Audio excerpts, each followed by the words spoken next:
지난 제가 목요일 날 아내와 함께 건강 검진을 좀 다녀왔어요. 건강 검진을 다녀왔는데 이렇게 종합 검진을 하다 보면 이제 초음파지 않습니까? 초음파.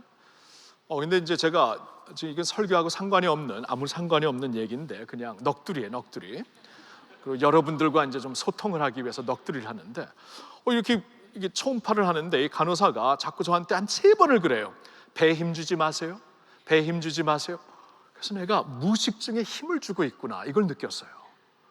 왜냐하면 요새 이제 배가 좀 나오기 시작하거든요. 그래서 넥타이를 안 매면서도 이렇게 딱 가리고 있습니다. 이렇게 안 보여야 되니까. 왜냐하면 배에 힘 주기 싫어서 이제 설교하면서. 근데 배가 이제 나오는 것을 딱 잡으려고 무식증에 누워서도 힘을 주고 있구나. 그래서 간호사가 3번이나 힘 주지 말라 그래갖고 깜짝 놀랐어요. 그래서 제 아내한테 물어봤어요. 당신에겐 무슨 얘기가 없었냐 그랬더니 제 아내한테는 그 간호사가 좀 배 좀 볼록 내밀라고 그랬대요. 너무나 이게 등에 붙어 있어가지고 이게 초음파가 안 되니까 배 좀 볼록 내밀라고 했고 너무나 힘들어왔다 계속 그냥 내미느라고.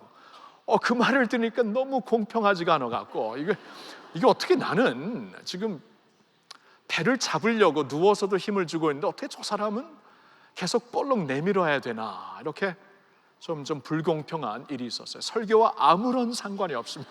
소통하는 거예요. 소통. 저 교인들과 소통했으면 좋겠다 그래서 좀 소통하는 겁니다. 오케이? 오케이. 지금부터 시작해요. 설교. 여러분 요새 우리가 이제 신명기를 읽고 있죠. 이제 교회가 지금 쫙 스케줄을 따라서 성경을 읽고 있으면 지금 신명기를 읽고 있는데, 자, 신명기 읽고 있어요? not bad, not bad. 이 정도면 괜찮습니다. 괜찮아요. 오케이.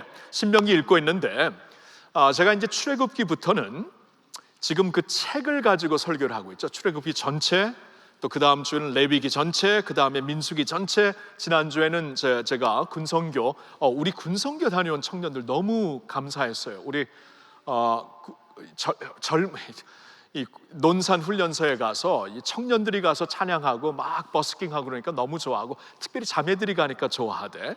다음에 자매님들 좀 많이 가요. 많이 가서 하여튼 너무 수고했고요. 그래서 이제 지난 주에는 제가 군성교를 다녀와서 좀 김바울 목사님께서 대신 설교를 해주셨죠. 군목이신. 그리고 오늘 다시 제가 이 자리에 와서 이번엔 신명기를 가지고 말씀을 좀 전하려고 합니다. 여러분, 신명기서가 왜 중요하냐면은, 신명기는 하나님께서 이스라엘 백성들을 애굽에서 불러내셨을 때에 그들을 광야에서 40년을 이제 어떻게 보면 방황하게 하지만 목적이 있는 방황을 허락하십니다. 왜냐하면 곧바로 들어가면은 이 사람들이 들어가서 망칠 것을 아셨어요. 이게 젖과 꿀이 흐르는 땅, 축복의 땅이 도리어 그들에게 비극이 될 것이고 그들에게 저주가 될 것을 아시고, 하나님은 이 사람들을 이제 준비시켜서 그 안에 들어가게 하시려고 40년 동안 목적이 있는 방황을 허락하십니다. 그리고 40년이 지나가지고 이제 그 이스라엘 백성들이 오늘날 이스라엘의 동쪽으로 가면은 오늘날 조르단이 있고 스리아가 있죠. 그 지역입니다. 지금 모압 평지에서 이제 요단강을 건너면은 하나님이 약속하신 가나안 땅으로 들어가게 될 그 찰나에 주신 말씀입니다. 그러니까 40년이 지나면서 애굽에서 탈출했던 첫 세대는 다 죽었어요. 이미 이제 하나님 앞에 불신과 불평과 원망, 믿음을 안 보였기 때문에 하나님이 그들을 이렇게 약속의 땅으로 들어가지 않게 하십니다. 그리고 그들은 다 광야에서 지나가게 하시고 이제 다음 세대, 제2세대가 들어가는 그러한 찰나에 하나님께서 다시 한번 모세를 통해서 이스라엘 백성들에게 준비를 시킵니다. 말씀으로 준비를 시켜요. 이러이러한 백성이 되어서 들어가야 된다 하면서 준비를 시키는 말씀이 바로 신명기의 말씀이 됩니다. 여러분이 신명기 말씀을 지금 읽고 있는데, 신명기를 읽으면서 여러분들이 좀 이런 생각을 하면 굉장히 좀 도움이 될 것 같아요. 하나님의 간절하심, 하나님의 간절한 심정, 또 모세의 간절한 심정. 왜냐하면 모세는 이제 약속의 땅에 들어가지 못하게 됩니다. 제가 지지난주에 말씀을 여러분들과 나눴지만 민수기 20장을 보면 모세가 무리바에서 하나님의 영광을 가리우죠. 이제 사람들이 막 불평하는 것을 더 이상 참지 못하고 하나님 앞에 이제 그 하나님의 영광, 거룩하심을 가리게 되어서 모세도 이제 약속의 땅에 들어가지 못하겠다고 하나님께서 말씀을 하십니다. 그래서 모세는 이제 이 순간이 지나면은 이 백성들을 그냥 내보내야 돼요. 그러니까 지금까지 자신의 자식들처럼, 목자의 양들처럼, 가축처럼 진짜 생사화복을 같이 하고 그들을 위해 생명을 수차례 드리면서 기도까지 하면서 여기까지 인도했는데 나는 여기까지다, 더 이상 가지 못하는 것을 깨닫고 이 백성들이 이제 스스로 알아서 가야 되는데, 여호수아의 리더십 밑에 이제 가야 되는데 모세가 너무나 간절한 것이 이 사람들이 제대로 가서, 왜냐하면 축복의 땅에 들어가는 건 맞는데 그 안에 들어가면 문제가 굉장히 많거든요. 유혹도 많거든요. 적들이 많거든요. 그리고 그 안에서 하나님의 사람들로서 제대로 살 수 있을까 걱정이 한두 가지가 아닙니다. 그래서 모세의 그 간절한 마음이 있어요. 특별히 그 신명기 마지막 부분에 보면은 모세가 노래를 가르쳐 줍니다. 이게 참 언젠가 이 말씀을 오래전인데 이렇게 신명기서를 읽으면서 모세가 노래를 가르치는구나. 왜냐하면 하나님께서 말씀하셨거든요. 이제 언젠가 이 백성들이 들어가서 하나님을 떠날 것을, 그리고 완전히 암흑 시대를 살 것을 하나님께서 말씀해 주셨기 때문에 이제 모세가, 하나님께서 물론 주신 마음이지만 모세가 이들에게 노래를 가르칩니다. 하나님을 떠난다는 것은 하나님의 말씀을 떠난다는 것이거든요. 하나님의 말씀을 떠나고 완전히 이제 제멋대로 살고 망할 것을 알았기 때문에, 그러면은 노래를 가르치면 노래는 기억할 것이다. 여러분 어렸을 때 배운 노래도 다 기억하잖아요. 제가 11살 때 우리나라를 떠났는데 1974년도에 그때 제가 들었던 향토 예비군 노래 아직도 기억해 제가. 그래서 제가 지금 이 노래 우리 수행 비서 목회 지원팀 팀장인 임채민 집사님한테 이 노래 아냐고 지금 40이 거의 됐거든요. 제 용사들이 같이 다시 했는데 전혀 모르는데 아니 예비군 너는 갖고 나는 안 가네. 나는 아는데. 그 쓸데없는 노래를 나는 다 아는 거예요. 지금은 다 지나간 쓸데없는 노래 아니죠. 우리 아시는 선배님들 얼마나 자랑스러운 노래입니까? 우리는 대한의 향토 예비군, 나오라 젊은 붉은 무라 짐졌자. 하여튼 그런 노래가 있는데, 저는 11살 때 한국을 떠나서 미국에서 36년 살았는데 향토 예비군 노래가 기억이 나요. 가사가 다 기억이 나요. 외운지도 않았는데 다 기억이 나요. 왜냐하면 어렸을 때 배운 노래는 기억을 하게 됩니다. 근데 모세가 노래를 가르치더라고요. 떠날 것을 알고 하나님의 말씀을 잊을 것을 알고 노래를 가르쳐서 나중에 이렇게 하나님의 영광 가운데서 떠나게 되면 이 노래를 기억하라, 노래를 기억하면서 돌아오라. 그 말씀을 언젠가 접하는데 굉장히 마음이 찡해요. 노래로 가르쳐서 잊어버리지 않도록, 그 정도로 간절한 마음이 있어요. 신명기를 보면. 그리고 모세의 간절함뿐만이 아니고 이 모세의 간절함은 곧 하나님의 간절하심입니다. 하나님께서 이 백성들에게 choose life, 마지막에 보면 너희들 앞에 이제 생명의 길이 있고 멸망의 길이 있는데 choose life, 반드시 생명의 길을 택해야 된다. 이러면서 간절하게 말씀하시는 하나님의 그 간절함을 가지고 우리가 이 신명기를 보면은 굉장히 도움이 될 것 같아요. 자, 신명기 말씀은, 그런데 이 전체 말씀을 보면은 이러한 그 백그라운드를 가지고, 배경을 가지고 보면은 하나님께서 자신의 백성들을 어떻게 준비시키는가, 이제 마지막으로 들어가기 전에, 약속의 땅에 들어가기 전에, 모세와 작별을 하기 전에 마지막으로 하나님께서 그들을 spiritual formation이죠. 영어로 하면 spiritual formation, 하나님의 자녀들로 영적인 그 formation을 이루고 그들을 보내시려고 하는데, 들여보내시려고 하는데 과연 어떠한 사람들로 만들어져서 들어가기를 원하시는가, 이게 신명기서에 있는 거예요. 이러한 사람들이 반드시 되어서 약속의 땅에 들어가라, 그것입니다. 여러분 잘 보세요. 사람들의 입장에서는 약속의 땅에 들어가는 게 중요합니다. 그렇죠? 우선 들어가 봐야 중요한 거죠. 젖과 꿀이 흐르는 땅, 축복의 땅이기 때문에. 근데 하나님에게 더 중요한 것은, 하나님께 더 중요한 것은 무슨 어떤 사람으로, 어떠한 공동체로 그 땅에 들어가는가. 땅에 들어가는 것이 중요한 게 아니라, 그것도 중요하지만 그 이상 중요한 것은 어떠한 사람으로 들어가느냐, 이게 중요하다는 것이에요. 그런 면에서 이 신명기서가 참 우리에게 인사이트를 줘요. 이러한 사람들이 되어서 들어가라고 하시는구나. 그럼 이 말씀은 또한 우리에게도 똑같이 적용이 되죠. 우리도 오늘 그리스도 예수 안에서 하나님의 사람들로서 이러한 사람들, 이러한 그 정체성을 가지고 살라라는 그러한 그 내용이 신명기서에 있습니다. 신명기 이 그 전체를 34장까지 있죠. 34장 있나 맞나? 그렇죠. 34장까지 있는데 이 전체에서 좀 이렇게 우리가 대표적으로 주목할 말씀이 어디 있는가 좀 나름대로 굉장히 좀 고민을 하다가 7장에서 보기로 결정을 했습니다. 신명기 7장 6절부터인데요. 제가 한번 쭉 읽어볼게요. 너는 여호와 내 하나님의 성민이라. 내 하나님 여호와께서 지상 만민 중에서 너를 자기 기업의 백성으로 택하셨나니 여호와께서 너희를 기뻐하시고 너희를 택하심은 너희가 다른 민족보다 수요가 많기 때문이 아니니라. 너희는 오히려 모든 민족 중에 가장 적으니라. 여호와께서 다만 너희를 사랑하심으로 말미암아 또는 너희의 조상들에게 하신 맹세를 지키려 하심으로 말미암아 자기의 권능의 손으로 너희를 인도하여 내시되 너희를 그 종되었던 집에서 애굽 왕 바로의 손에서 속량하셨나니 그런즉 너는 알라.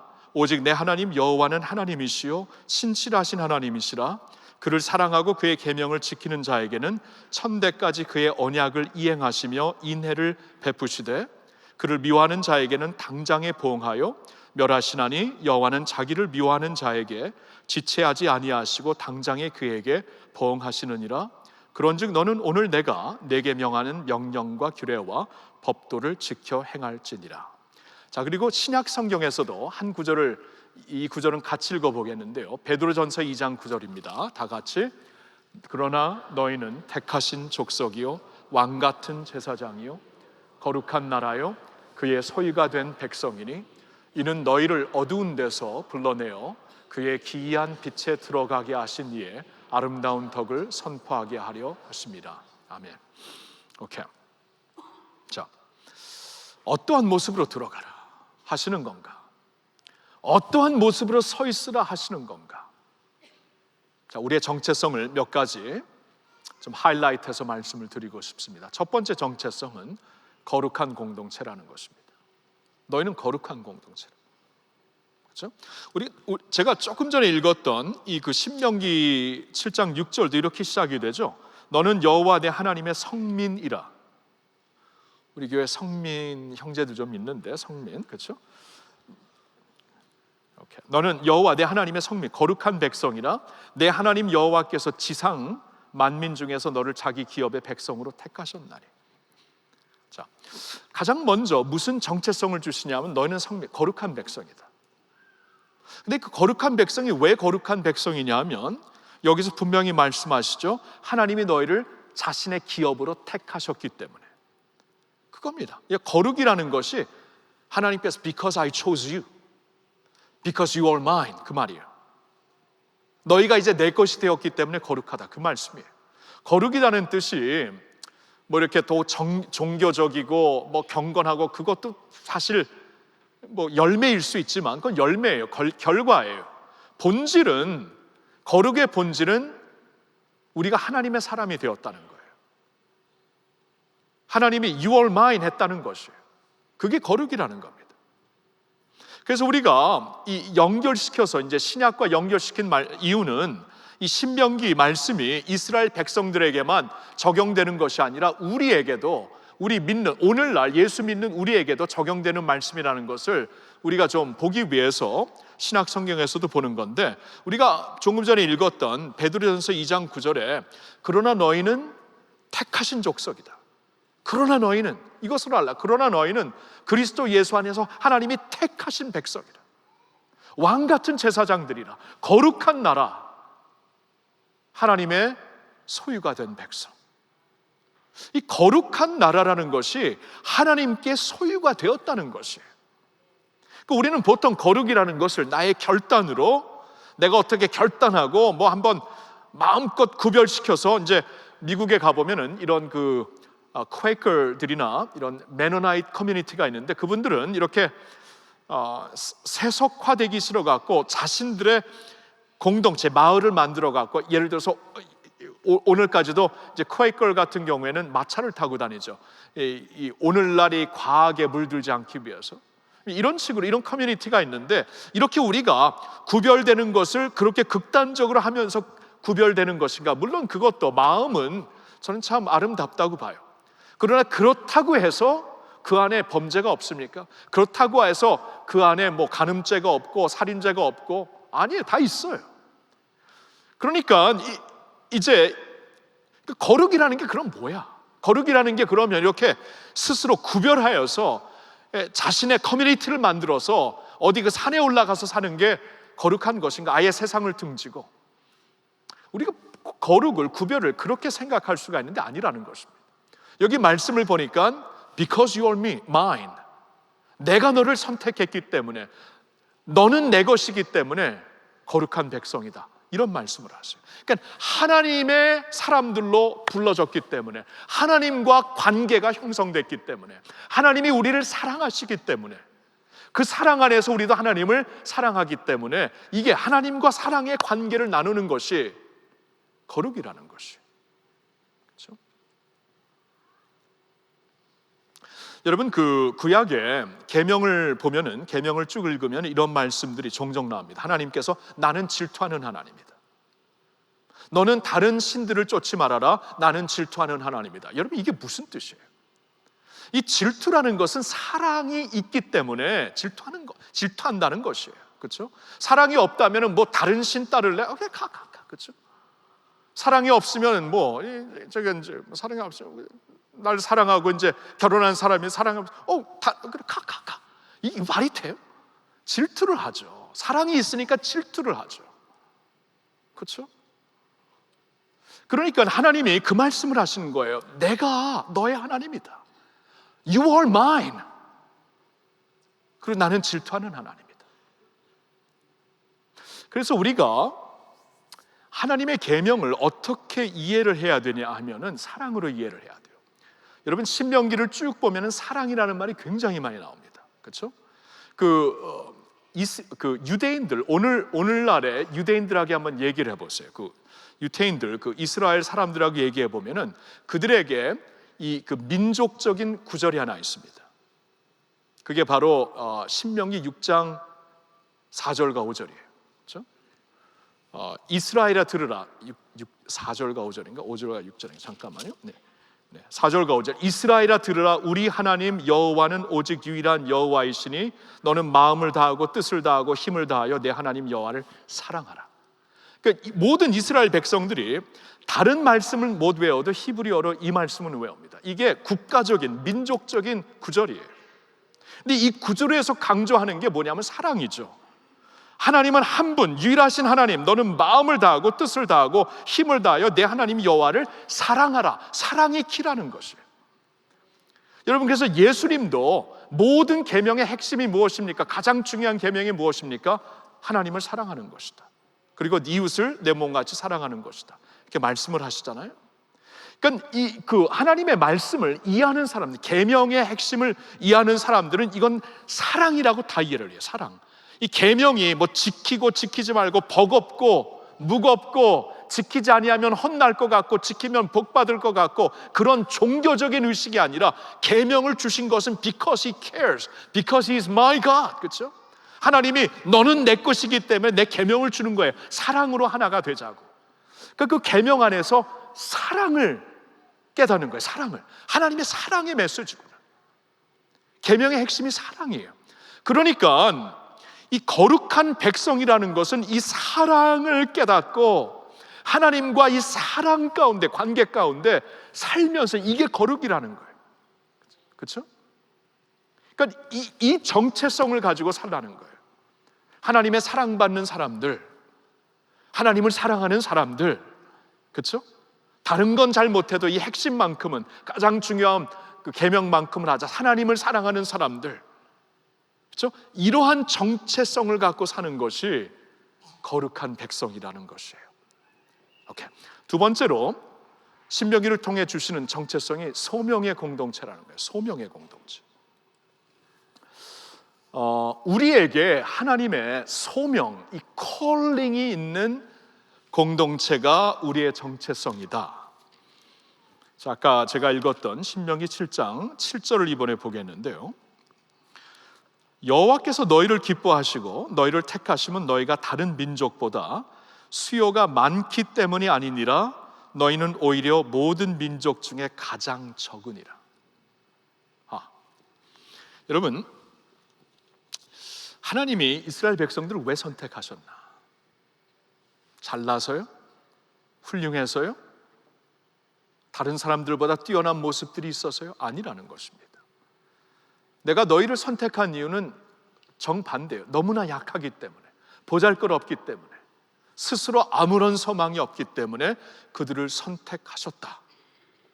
그래서 이 백성들을 통해 하나님께서 영광을 받으시려고, 하나님께서 드러나시려고, 소망이 없는 400년이 넘게 나라도 없이 정체성도 없이 바로 밑에서 이집트에서 살고 있는 사람들을 강한 손으로 이끌어내셨을 때에 이것은 이스라엘의 하나님이 하신 것이지 이 사람들이 한 게 도저히 아니야. 하나님이 하신 것이야. 다들 그렇게 보고 하나님이 누구신가를 알 수 있기 때문에, 그렇죠?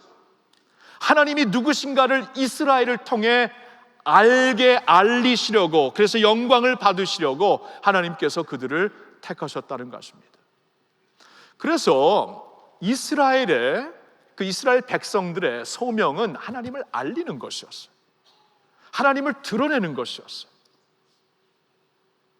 그래서 모세가 하나님께서 막 너무나 이 민수기 또 보면은 말씀을 쭉 보면 출애굽기부터 계속 불만하고 계속 불신하니까 이 사람들 다 그냥 다 없어지게 하고, 모세, 내가 너를 통해 민족을 만들리라 하니까 모세가 기겁으로 하나님께 엎드리잖아요. 하나님, 그렇게 하시면 안 되죠. 왜냐하면 모든 주위의 나라들이 이스라엘을 통해 하나님을 보게 될 텐데 하나님이 힘이 없으셔서, 아니면 신실하지 아니하셔서 백성들을 이 광야에서 죽게 하셨다 하는 말을 들으면은 하나님 안 되지 않습니까?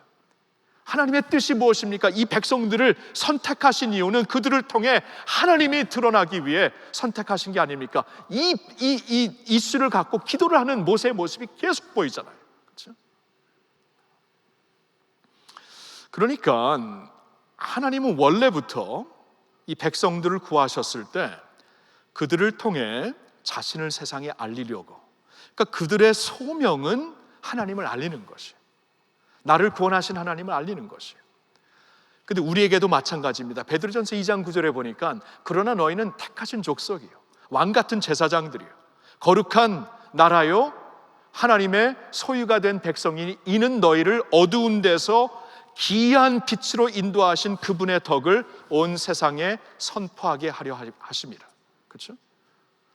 이게 우리의 소명이라고 말씀을 하십니다. 왜냐하면 저와 여러분도 우리가 스스로 구원받을 수 있나요? 여러분, 구원받을 수 있으세요? 내가 돌을 닦아서, 제 할머님 보니까 돌을 열심히 닦으셨어요. 70년이 넘게. 근데 한 60년이 넘게는 돌을 닦으신 것 같아요. 굉장한 그 불교인이었는데 제가 먼저 예수님을 믿고 할머니께서 75세가 되셨을 때 예수님을 믿으시더라고요. 우선은 손자가 너무 착하고 너무나 예쁘고 너무나 충성스러운 큰 손자가 예수님 믿자고 하니까 믿으신 것 같아요. 아니 그건 모르겠어요. 근데 처음에는 굉장히 핍박하셨죠. 너 종교 왜 바꾸냐 했는데 나중에 할머니도 예수님을 믿더라고. 왜냐하면 얼마나 더 돌을 닦아야 신 앞에 갈 수 있는지 도저히 모르겠대. 그럴 바에야 확실한 길을 택하겠다고. 할머니, I like you. 그렇죠? 이게 할머니, 오케이, 파이팅. 이거 얼마나 더 돌을 닦아야 될지 모르겠대. 돌이요, 도저히. 그렇죠, 여러분. 내 힘으로 돌을 닦아서 신에게 한번 가보려고 해보세요. 얼마나 돌을 닦아야 됩니까? 진짜로. 그 정도 닦으면 enough예요? 이슬람 종교를 믿는 사람은 폭탄 테러가 되더라고요. 그렇게 해서라도 신 앞에 제대로 보이려고. 여러분, 세상에 종교 방법으로 하나님 앞에 나갈 자 아무도 없습니다. 우리가 스스로 구원받을 자 아무도 없어요. 성경을 보니까 우리는 이미 허물과 죄로 죽었다고 말씀을 하십니다. 죽은 자가 자신을 살릴 수가 없습니다. 근데 하나님께서 우리를 살려주셨잖아요. 그렇죠? 하나님께서 우리를 살려주셨는데 이 놀라운 하나님의 이 놀라운 은혜, 하나님이 나를 구원하셨다면 그 하나님을 선포하고 사는 것이 당연한 것이죠. 저희 큰아이가 어렸을 때, 지금은 28이에요. 근데 6살 때쯤 됐을 때 미국에 있었는데요, 이 녀석이 그 바닷가에서 이렇게 얕은 물에서 바로 밑에 동생과 4살짜리 동생과 같이 뭐 이렇게 놀고 있었는데 조심하라고 계속 얘기했는데, 제가 잠시 이렇게 고개를 돌리고 다시 봤는데 얘가 없어요. 동생은 있는데 너 오빠 어딨냐 그랬더니 모르겠대. 안 보인대. 어린 녀석이 모르죠. 몰라요. 오빠 안 보인대. 근데 저는 그때 가슴이 내려앉더라고요. 왜냐하면 물에서 노는 걸 봤는데 갑자기 없어지니까 파도에 휩쓸려 나갔다는 게 그렇게 생각이 되더라고요. 그렇게뿐이 생각을 할 수가 없어요. 아무리 찾아봐도 없는데. 그래서 이 녀석 분명히 지금 빠졌구나 하고 계속 보는데 안 보여요. 계속 보는데 안 보여요. 근데 제가 그때 하늘이 노래진다는 것을 직접 느꼈어요. 말로만 듣다가 그 순간에 하늘이 노래지더라고요. 제 아내를 보는데 얼굴이 완전히 그 산 사람의 얼굴이 아니에요. 그거에 같이 봤기 때문에 팍 봤는데 없어졌어요. 너무 놀라지 말아요. 지금 살아 있습니다. 그러니까 당장 이렇게 잠시 이렇게 봤는데 그 순간에 얘가 저쪽으로 톡한 거예요. 이제 도망간 거예요. 그렇죠? 근데 그걸 몰랐어요. 근데 분명히 나간 이쪽만 보고 있었는데 나중에 이제 오게 되어서 지금 뭐 28살 된 버젓이 살고 있는데, 근데 제가 이 말씀 왜 드리냐면 그 순간이 한 10분쯤 되는데 하늘이 노래지면서 그때 이 심정을 제가 일평생 잊지 못해. 그때 이 충격, 그때 이 가슴 저림, 이 온 세상의 모든 것이 없어지는 그 순간을 저는 한 10분 동안 맛보았어요. 근데 그 순간 10분 동안에 저에게 무슨 마음이 있었냐면, 진짜 지푸라기라도 잡고 싶은 마음인데, 지금 저 밖에 있는 지금 수영하고 있는 저 청년들이나 지금 어른들 중에서 내 아들을, 지금 떠내려가고 있는 내 아들을 누군가 구해주면 나는 그 사람에게 내 모든 것을 바치겠다, 이런 마음이 들더라고요. 내가 모든 것을 바치겠다. 근데 여러분 생각해 보면 그러신 분이 있죠. 그렇죠? 제 아들뿐만이 아니라 딸 녀석도, 막내 녀석도, 제 아내도, 제 부모님도, 할머님도 살려주신 분이 있어요.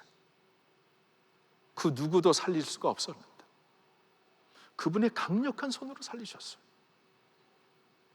그리스도께서 우리를 위해 대신 십자가에 달려 죽으신 분, 대신 십자가에 달려 죽으신 분, 대신 죄의 대가를 형벌을 치르심으로써 그리스도 안에 있는 저와 저의 가정을 살려주셨어요. 그러면 이제 나머지 인생을, 나의 남은 인생을 그분을 위해 사는 것, 그분의 선하심을 선포하며 사는 것, 그분이 구원의 하나님이라고 사람들에게 알리며 사는 것이 저의 당연한 본분이 아니겠습니까? 당연한 본분이. 이 소명이 우리에게 주어졌다는 거예요. 이 소명. 자신 스스로 살 수 있는 자 아무도 없어요. 이게 아무도 없어요. 돌을 한번 닦아보세요. 얼마나 닦으면 enough 할지 아무도 없습니다. 아무도 없어요. 하나님이 살려주셨어요. 하나님의 은혜로 살려주셨어요. Amazing grace, how sweet the sound that saved a wretch like me. 그렇죠?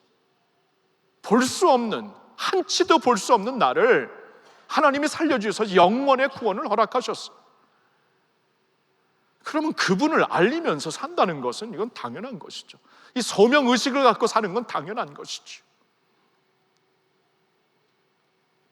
이 정체성이 있는가? 그 말이에요. 여러분, 이 정체성이 있으세요? 와, 내가 이렇게 살았구나. 하나님과 원수되었던 내가 이렇게 하나님의 자녀가 되었구나. 그리스도로 말미암아. 그러면 내가 사는 것은 이제 그리스도구나. 이건 당연한 것이에요. 당연한 것.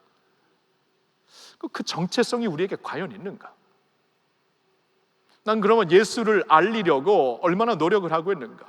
나의 삶에 내가 사는 목적이 하나님을 알리려고 이 목적이 나를 얼마나 드라이빙하고 있는가? 그렇죠?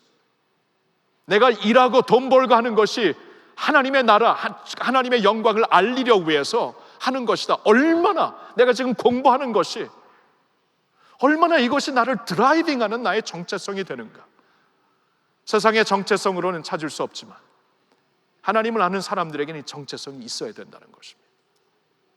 이스라엘 백성들이 이 정체성을 딱 세워주시고, 그렇죠? 하나님이 가장 작고 가장 보잘것없고 아무런 소망이 없는 너희를 구하셨다. 그러면 나의 인생 이제 약속의 땅에 들어가서 내가 먹고 마시면서 누리는 게 아니라, 먹고 마시면 누리면 다 죽습니다. 다 망해요. 먹고 마시면서 누리는 게 아니라 하나님께서 허락하신 축복을 누리면서 그 축복을 가지고 하나님을 전하고 하나님을 알리며 하나님을 선전하며 살리라. 이 사명감이 있어야 된다는 것이에요. 아멘입니까? 오케이. 정체성, 거룩한 공동체, 소명의 공동체, 마지막으로 말씀의 공동체. 여러분, 이 말씀은 제가 금년에 굉장히 많이 강조를 하고 있죠. 아무리 강조를 해도 더 할 수가 있어요. 더 할 수가 있어요. 말씀 위에 굳게 서리라 표어기 때문에 계속 강조하는 것도 맞지만, 여러분, 말씀을 빼면은 저 믿는 우리에게 말씀이 빠지면 뭐가 있을까? 한번 생각해 봐요. 이 예배에 말씀이 빠지면 뭐가 있을까? 노래가 있습니다. 막 신나요. 오케이. 근데 말씀이 빠진 노래라고 생각해 보세요. 가스펠이 빠진 노래라고 생각해 보세요. 노래예요, 노래. 음악이에요. 흥을 갖고 돌아가는 거. 말씀이 빠지면 뭐가 있을까? 의식만 남아있어요. 순서만 남아있어요. 말씀이 빠지면 뭐가 있을까? 그냥 교회 다니는 거예요. 우리 할머니가 말씀하신 교회 댕기는 거예요. 댕기는 것. 그렇죠? That's it. 그러니까 말씀이 빠지면 다 빠지는 거예요. 하나님께서 우리를 찾아오실 때 말씀으로 찾아오시죠. 예수님께서 우리를 찾아오실 때 요한복음 1장 1절에 보니까 말씀이 말씀이 육신을 입고 우리를 찾아오셨다. 말씀으로 오시는 거예요. 말씀으로 우리에게 자신을 알려주시고, 말씀으로 진리를 알려주시고, 말씀으로 하나님의 뜻을 알려주시고, 말씀으로 하나님의 영광이 무엇인가를 알려주시는 거, 이게 다 말씀에 있어요. 그러니까 이 말씀이 없으면은 다 아무것도 없습니다.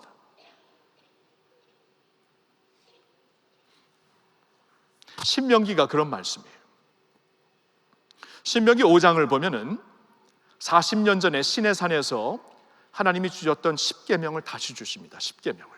그냥 그때 10계명 주신 것은 돌판에 쓰여 주셨는데, 하나님께서 친히 쓰셨는데, 내려왔을 때 백성들이 금송아지 만들고 그 앞에서 방탕하는 모습을 들고 모세가 하나님의 그 경노하는 마음을 갖고 그걸 던집니다. 그렇죠? 그래서 그때 깨졌어요.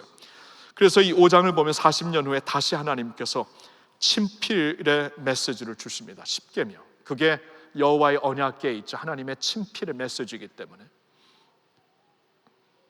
그 말씀 위에 살라. 6장을 보면은 아까 그 이스라엘 백성들이 그 민족의 성구절로 하는 그 6장 4절 5절이 있는데, 그 6장의 그 전체를 보면은 너는 이 말씀을 항상 집에서 눕든지 일어서든지 밖에 나가든지 들어오든지 항상 이 말씀을 서로 읊조리고 서로 얘기하고 나누고 살아라. 그렇죠? 이렇게 말씀을 하죠.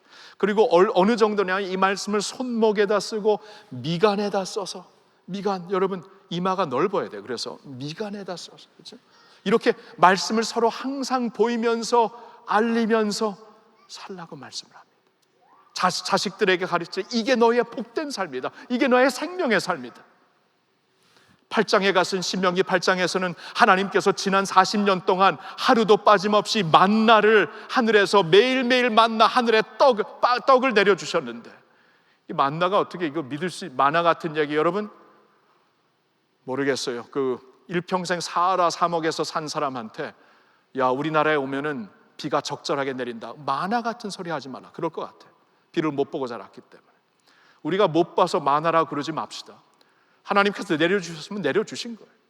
하나님께서 비를 주시는 것도 기적이면은 뭐 비도 주시는데 만나 왜 떡을 왜 못 주십니까? 자신의 백성들에게 매일매일 먹을 떡을 만나로 내려주셨다고 말씀을 합니다. 근데 하나님께서 만나를 떡으로 매일 내려주신 이유는 사람이 떡으로만 사는 것이 아니요 하나님의 말씀으로 사는 것을 가르치려고 하신 것이다. 이게 무슨 뜻인가? 만나는 말씀과 같은 말씀을 상징하는 것이었다, 그 말씀이에요. 그러니까 매일매일 만나를 주셨듯이, 그래서 하늘에서 내려오는 만나를 먹고 살았듯이, 오늘 먹으면 내일 것은 없는데 내일 가면 또 만나를 주셨듯이 하나님께서 말씀으로 그렇게 매일매일 살리셨다는 거예요. 하나님의 입에서 나오는 말씀으로 그 광야에서 길이 있습니까? 지도가 있습니까? 나침반이 있어요? 무슨 보호막이 있어요? 하루도 살 수가 없는데 하나님께서 말씀으로 인도하시니까 이 만나를 주시듯이 매일매일 말씀을 기다리면서 살았던 너희들이다, 말씀의 사람들이다 말씀을 하시죠. 12장부터 26장까지는 다시 출애굽기, 레위기, 민수기에서 주셨던 모든 계명과 율례와 법도를 다시 말씀을 하십니다.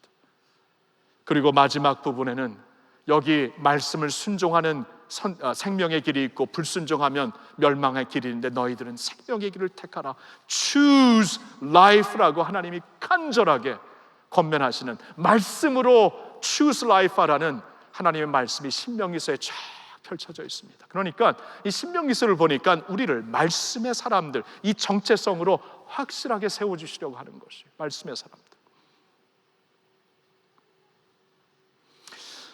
저는 이 광야 시리즈를 이제 오늘이면 끝내요. 이제 주일 설교는 끝내. 다음 주에는 이제 여호수아로 들어가는데 이 광야 시리즈를 쭉 보면서 다시 한번 이 광야를 많이 생각했어요. 광야, 아무것도 없는 삭막한 광야. 그곳에서 하나님이 매일매일 말씀으로 먹여주셨다는 게 정말 왠지 요사이 굉장히 말씀을 묵상하면서 굉장히 은혜가 돼요. 힘이 돼요. 광야라는 것은 한치가 앞이 안 보입니다. 그렇죠? 이렇게 계좌를 열고 은행에다 돈을 쌓아놓을 수도 없고, 만나를 하루 이상 쌓아놓으면 다 썩었거든요. 하루 이상을 볼 수가 없는 것이 광야예요. 근데 하나님께서 그런 광야를 허락하시는데, 광야라는 것은 막상 광야를 걷다 보면은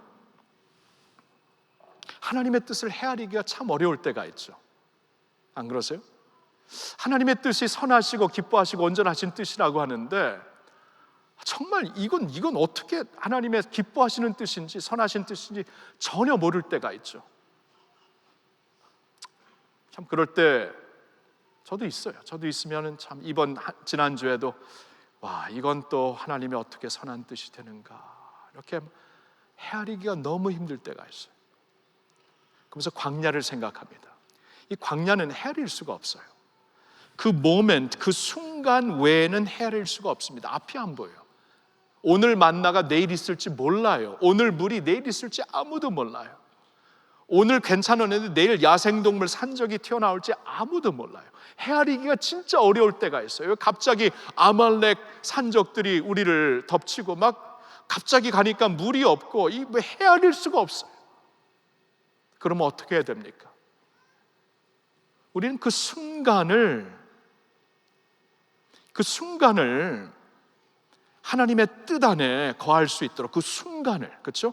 앞을 헤아릴 수 없기 때문에 그 순간을 말씀으로 채워서 하나님의 뜻 가운데 거할 수 있도록 그 순간을 만들어 가야 돼요. 그게 만나의 교훈이었어요. 그 순간, 그날을 만나로 채워라. 그러면 그날로 말씀을 채워라. 그리하면 그 순간을 말씀을 채우면서 그날을 버틸 수 있다.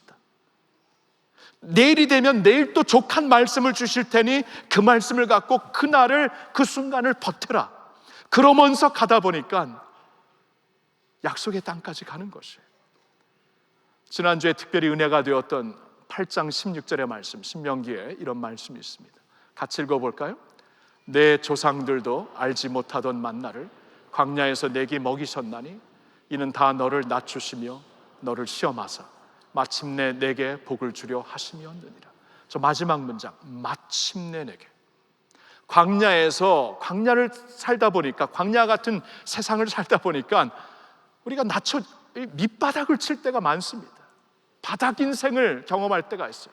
우리를 낮추신다는 거예요. 때때로는 바닥 경험을 해봐야 감사할 줄 알고 남을 배려할 수 있어요, 진짜로. 그래서 하나님께서 광야에서 밑바닥 경험을 하게 하실 때가 있습니다.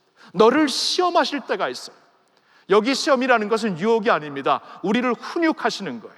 우리를 트레이닝 하시기 위해서 시험하시는 것인데, 이 시험을 통해서 우리가 강건해지고 이 강건한 이 영적인 군살, 시험 없으면 안 생깁니다. 그렇죠? 너를 시험하는데, 근데 낮춤을 받을 때, 시험을 받을 때 너무나 막막해요. 하나님의 선한 뜻을 헤아릴 수가 없어요. 근데 여기 마지막 문장을 보셨나요? 마침내, but in the end it might go well with you. 그러나 마침내, 이 마침표를 아직 하나님이 찍지 않으셨잖아요, 그렇죠? 아직은 마침표가 아니니까 지금 진행 중인데, 이 마침표를 찍을 이때 마침내 하나님이 어떻게 하시는가? 마침내 선한 뜻을 반드시 이루실 것이기 때문에, 그러한 모습을 이루셔서 사랑의 말씀들로 우리를 새롭게 하시어서 마침내 약속의 언약을 받을 수 있는 사람들로 건너가게 하실 것이기 때문에, 지금은 헤아릴 수 없고, 지금은 진짜 죽겠고, 지금은 이게 뭔가, 청년들이 헬조선이라고 하는데 지금이 뭔가, 광야예요, 광야. 헤아릴 수가 없어요. 그러면 이 순간을 주님의 뜻 안에 거하도록, 이 순간만큼은 헤아릴 수는 없지만 순간만큼은 말씀으로 채워서, 족한 은혜 말씀으로 채워서 말씀을 붙잡고 한 걸음, 내일은 몰라요, 진짜 몰라요. 근데 내일 만나를 프레시하게 주시지, 내일 또 프레시한 말씀을 주셔서 한 걸음 더 갈 수 있도록 하나님의 기쁨과 능력과 은혜와 소망이 있을 것이고, 이렇게 하루하루 가다 보면은 마침내 간다는 것입니다. 아멘. 마침내 신앙이에요. 마침내 신앙. 우린 자꾸 결과를 빨리 알려고 그러고 보려고 그러는데, 광야는 그런 현실이 아닙니다. 근데 하나님께서 우리에게 광야를 허락하셨어요. 그래야 우리가 말씀 사람으로 살아요. 결과를 알면은 말씀 필요 없습니다. 여러분, 말씀 의지하지 않을 거예요. 결과를 모르겠으니까 오늘 말씀을 붙잡는 거예요. 오늘 말씀을 채우지 아니하면 숨을 못 쉬어요. 근데 오늘 말씀을 붙잡으니까 숨 쉬어요. 찬양할 수 있어요. 노래할 수 있어요. 주님을 의지할 수 있어요. 기쁨으로 주님을 섬길 수가 있어요. 말씀의 사람들, 광야에서 말씀을 붙잡고 사는 사람들, 여러분 그렇게 사시기를 축원합니다. 우리의 정체성이 무엇인가? 따라합시다. 거룩한 공동체, 소명의 공동체, 말씀의 공동체. 그러한 사람들로 살면서 진짜 하나님이 기뻐하시고 복 주시며 함께 하시는 그러한 믿음의 사람들이 되시기를 예수님의 이름으로 축원합니다.